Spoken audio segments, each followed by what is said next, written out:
All right, today I bring you the 8 steps of success. I learned these along the journey, um, participating in coast to coast events in Birmingham, Alabama, where a lot of my sales training started, and me diving into that avenue. And I reached back out to Cody Lowry today, and he gave me, we're really going to break it down into 7 steps, but to success. So I look at these like an interview, and luckily I'm now at a point in my life where every day is an interview. When I'm walking into a business representing Cove Construction, or I'm reaching out on the phone, trying to talk to the right people to sell painting and building maintenance, HVAC, those kind of things. It's every day is a chance for an interview, and I try to take that into consideration. So number one is having a good attitude. This on some days can be harder than others. My foundational have a good attitude is I woke up today. I'm on the wake up list, and just by having that immediate perspective when you wake up, you're way more likely to see the good things that happen throughout your day. But also foundationally, you think like our Creator has something good prepared for us today, not another day that's going to be just as bad as the last. We have the opportunity to make it better each day. And so that's like where I find root of, hey, good attitude. Number two is being prepared. I'm now at the point where if I don't have a notebook and a pen, I feel naked. If I'm somewhere where I need to put my thoughts down, or jot down measurements, or make a mental note, addresses, phone numbers, locations, hey, I feel naked without my my paper and my pen. And with this generation more going towards cell phones, and I'm so thankful for them, be aware of that. I've heard a lot of people say that they can do everything on their phone that they could do with a notebook and a pencil, but there's so many distractions in your phone. You could be ready to write down a mental note and get a notification, and it throws you off, and throws off your track of mind.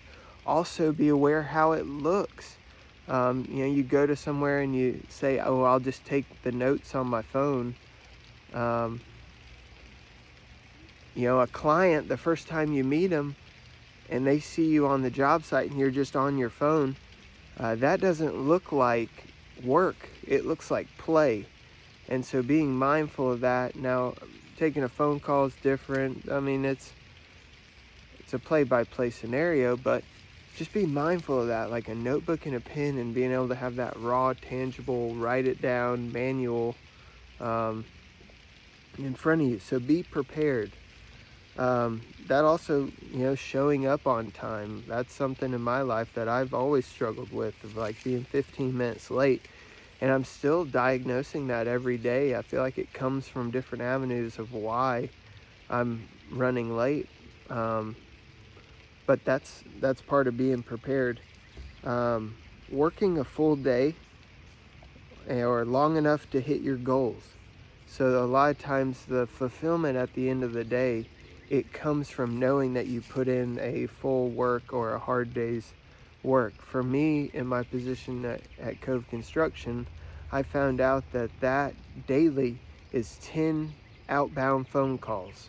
In some shape or form, I need to at least contact 10 people, whether it's my first time contacting them, second time, follow-up, getting a quote out. At a minimum, I need to have 10 phone calls outbound in order to feel like that portion of my day is complete. So that goal is going to look different for your position, but a lot of times if you're getting done with your work day and you don't feel fulfillment at the end of the day, you didn't have the goal set out, like the boxes weren't there to check. A manual checklist and checking those off is so rewarding. in my marriage, that has helped me so much, and I'm so thankful of for a tangible list.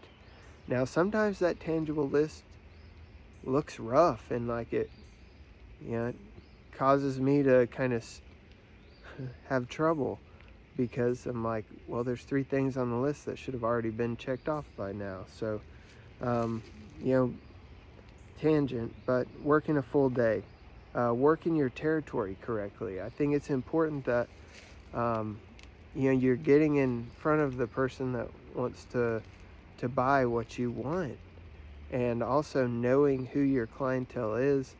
And for me, I'm still trying to learn that every day. It seems like a different journey of, hoops to jump through in order to get in contact with the right person. But I need my following's help. If you frequent a shopping center or see a shop that you go into and it may need painting, you see HVAC leak, the door's not working, if you could shoot me that information.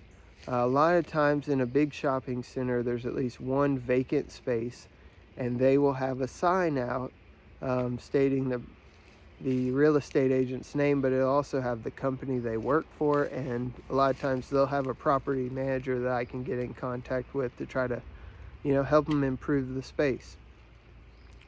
So if you have my contact info, I strongly encourage, send me some pictures of maybe some outdated shopping centers that need a repaint, or if there's an issue with somewhere that you frequent, let me know. Be glad to help. If you don't have my phone number, the easiest way is to go to Mitchell Militia Wakeboarding School on Facebook, hit the bio or the about, and you'll see it there.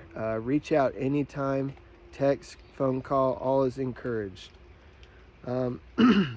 Now, number 5 on the list is maintaining that attitude. So we started out with a good attitude, but we know that something's going to happen throughout the day. It's just, that's part of it. There's going to be something that we're going to need to overcome.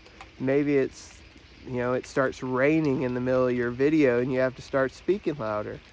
But there's a couple things that I've learned about that, and one is going into it with the mentality of you never lose, you only learn. That really helps out, takes some of the anxiety away, or the pressure to do good, is that I'm going to try my best, and whatever happens, happens. And if I lose, there's going to be something that I learned from this. So that helps me maintain my attitude when, things start to happen. And then knowing your why. This is a deep journey, it's not something that you can just come up with in a day. Maybe you can, maybe it's on the tip of your tongue, but sometimes finding your why and the reason you do what you do takes a little while. So just start that journey as soon as you can. There's 3 things that I've found that help me find that and find my why, and that's mastery, autonomy, and purpose. No matter what you're doing with your time, no matter where you're employed, those 3 things, you can always find enjoyment. Even if your job seems unimportant and a menial task, or it's repetitive, whatever that may be, you can still chase to be the best in that. And a lot of times, if you're chasing to do your best in that, you will get chances to show autonomy. Last thing on the list is taking control. I've heard this many ways. Carpe diem, meaning seize the carp. Seize the day.